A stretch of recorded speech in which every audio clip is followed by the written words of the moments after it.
Welcome to the Avro Heritage Museum podcast.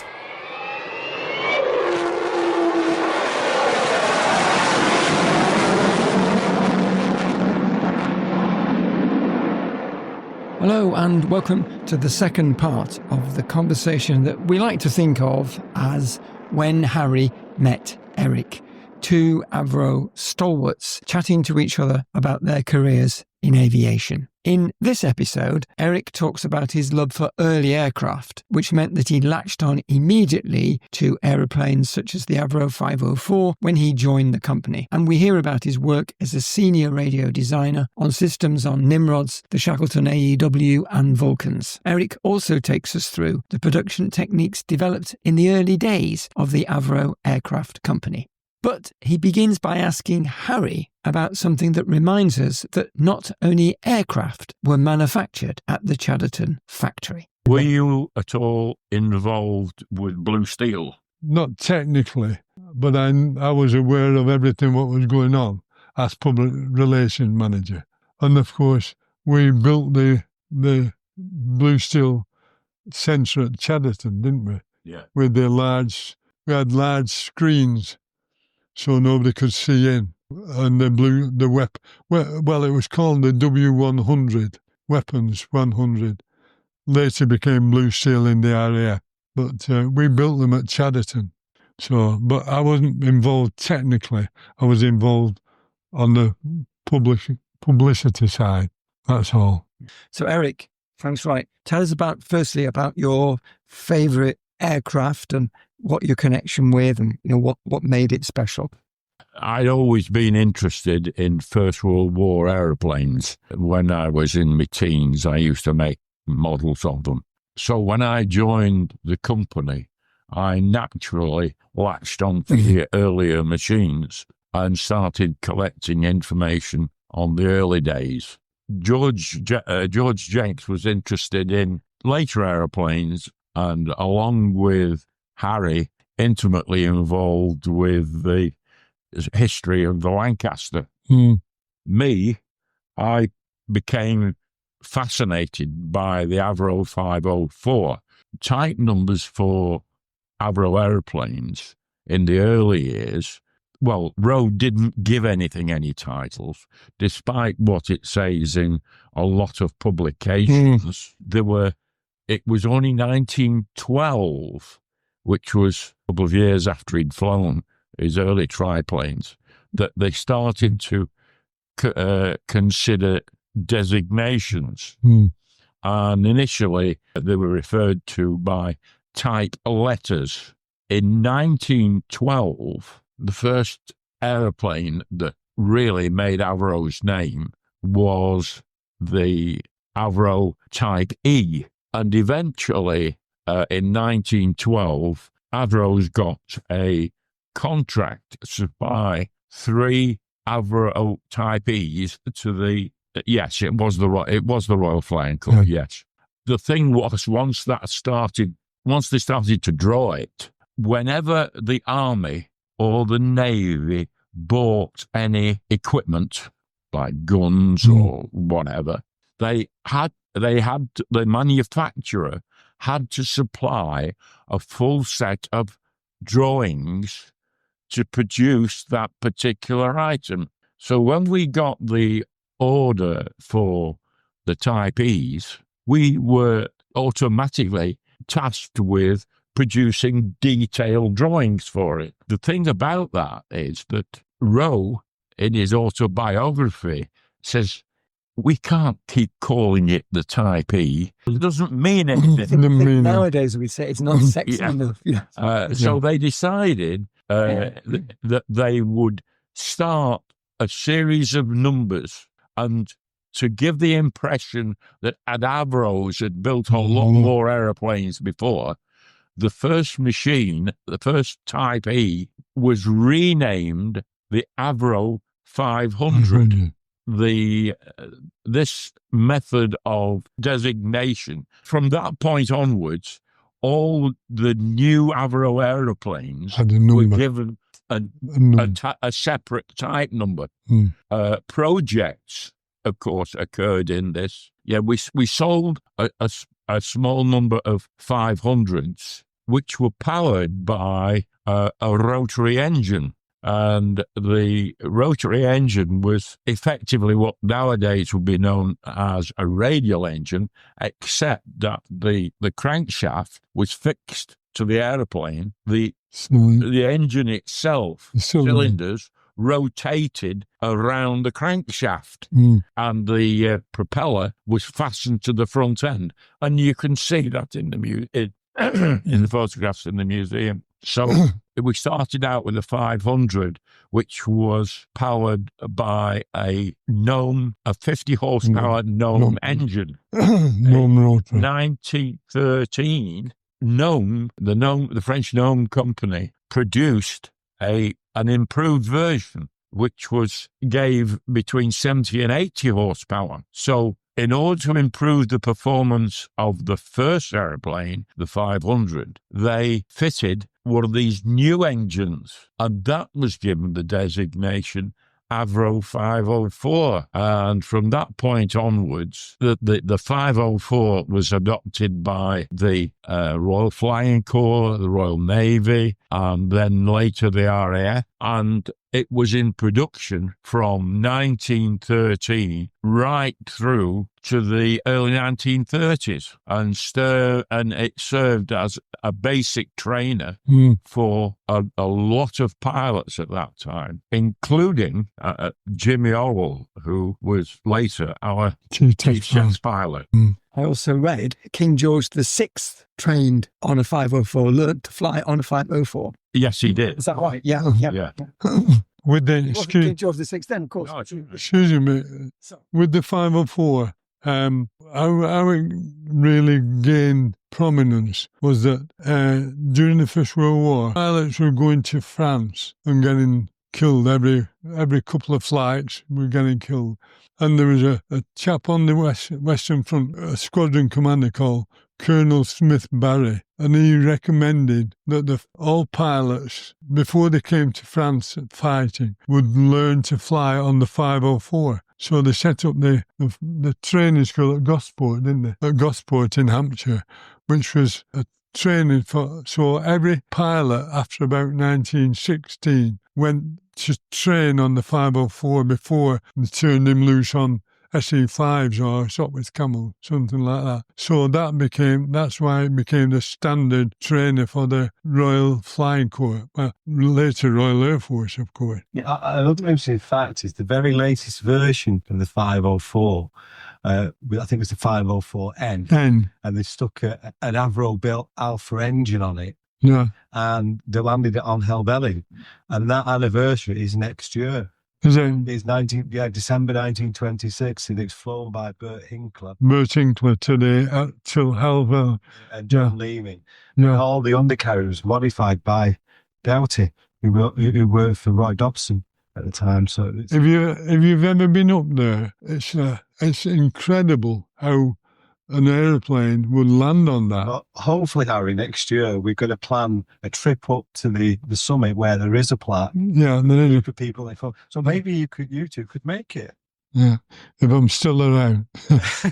Yeah, and we hope to get a period aeroplane to fly over us on the top of Helvellyn. It's all in the preparations. We can do a recording, hopefully. Yeah, we could record it, couldn't Yeah. That was, and I think they sold a lot of those Gospors to Argentina, where they built them in South America. Yeah, well, the Argentine built their own as well. They built 504s, didn't they? Yeah. So, I mean, it's a great aeroplane. Yeah. And it sold in volume. It was over 11,000, I think. It sold very, very well. Yeah. Bird and Road promised to give us his. Yeah, we hope so. And you can see it on the telly now. If you watch Reach for the Sky, there's a Douglas Bader learned to fly in the 504. The thing was that when the First World War started, the Avro 504 was in production at Manchester, and the Royal Naval Air Service under the Royal Flying Corps started to order aeroplanes. The company was formed originally by Avro with his brother Humphrey. Humphrey was a very astute businessman. So what he did was he organised what would now be known as subcontractors.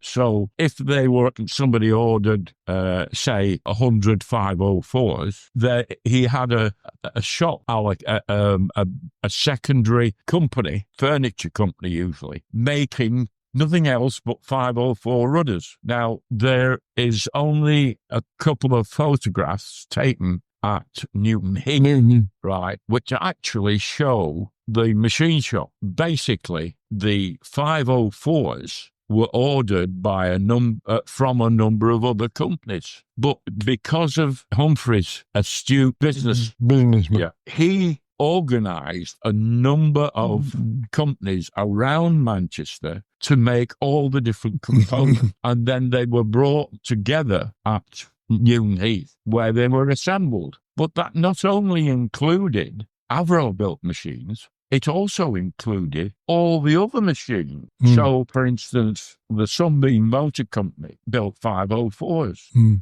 But rather than them having to start from scratch and make all the individual components, Rowe had this huge machine shop which turned out all the individual components. So if someone placed an order for 50 504s, then all the individual components were sent from Manchester. I have some photographs of the Scottish Aviation Company, which really illustrates this in that it shows Avro 504s being built up in Scotland, but nowhere are there any manufacturing facilities for the mechanical bits and pieces. So it was a case of, all right, a Scottish company might get an order for 50 aeroplanes, so they placed a subcontract with Avro to produce all the individual components, which were then sent to Scotland and assembled. Now, the impression that gives, or just looking at serial numbers, the impression that gives is that Sunbeams or whoever were building it built 504s from the ground up, but they didn't.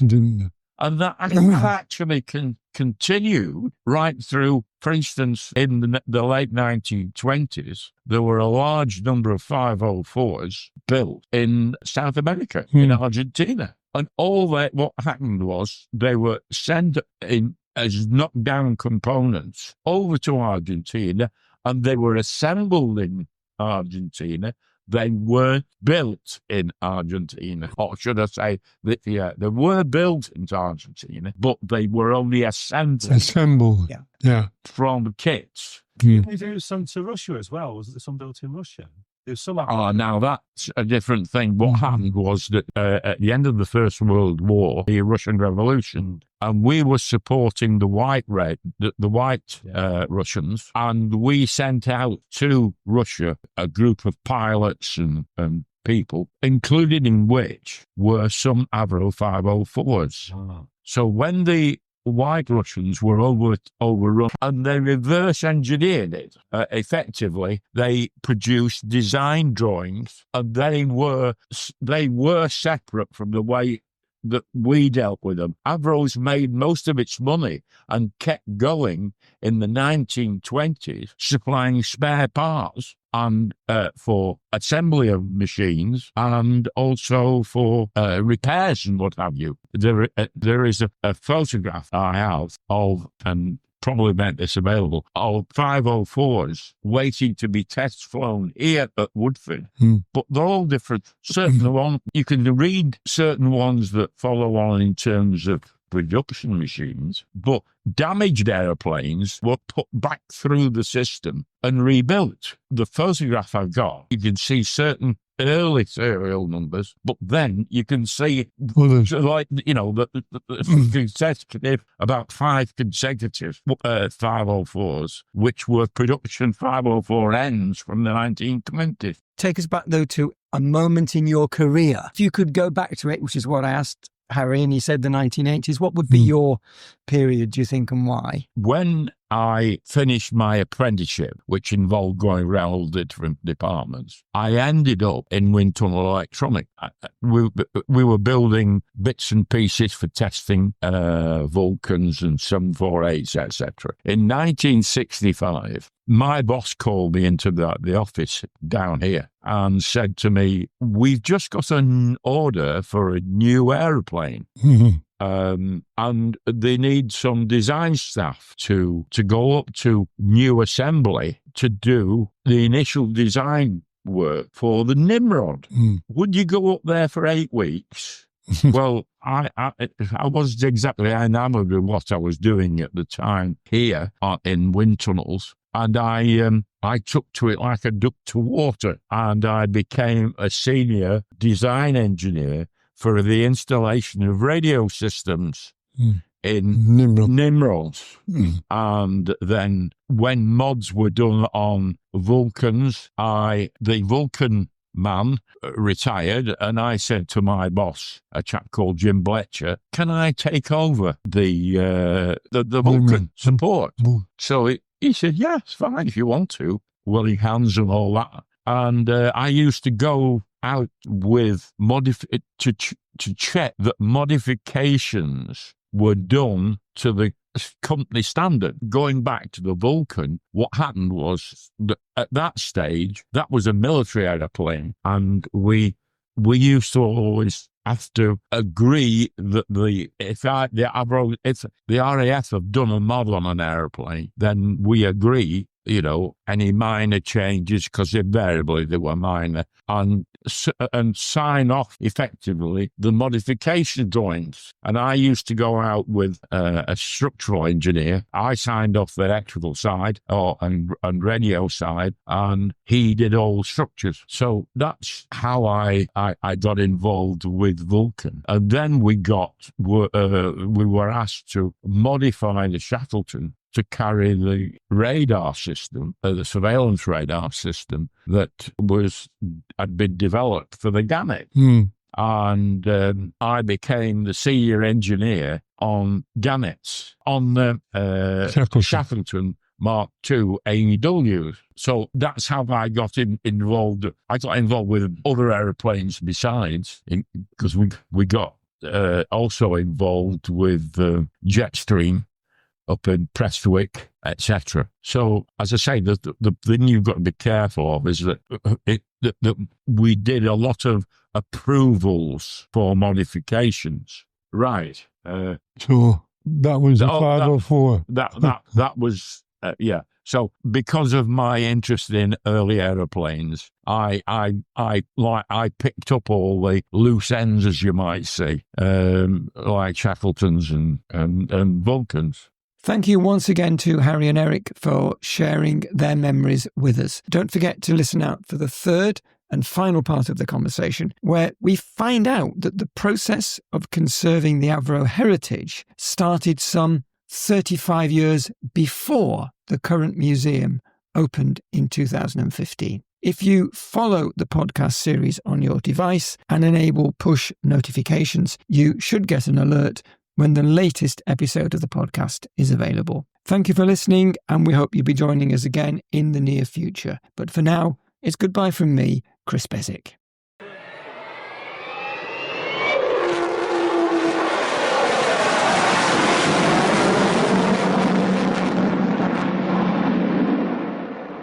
Make sure you follow us in your podcast app to ensure that you don't miss out on future episodes.